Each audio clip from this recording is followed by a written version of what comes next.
ब्रेकनंतर तुम्हा सर्वांचं स्वागत आहे न्यूज 18 लोकमतमध्ये।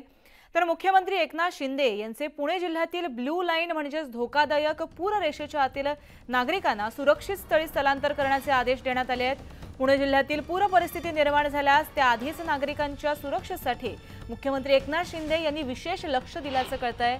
मुख्यमंत्री एकनाथ शिंदे आणि पुणे जिल्हाधिकारी आणि पुणे शहर महापालिका आयुक्त आणि आपत्कालीन विभागातील वरिष्ठ अधिकाऱ्यांना फोनवरून याबाबत आदेश दिलेत। फोनवरून त्यांच्याशी चर्चा देखील केली आहे आणि ब्लू लाईन म्हणजेच धोकादायक पूररेषेच्या आत राहणाऱ्या सर्व नागरिकांना सुरक्षित स्थळी स्थलांतर करण्याचे आदेश दिले गेले आहेत। मुख्यमंत्री एकनाथ शिंदे यांनी सर्व स्थलांतरित नागरिकांच्या दोन्ही वेळच्या जेवणाची, राहण्याची आणि त्यांना लागेल ती मदत करण्याचे जे आदेश आहेत ते देखील स्थानिक प्रशासनाला दिल्याचं कळतंय।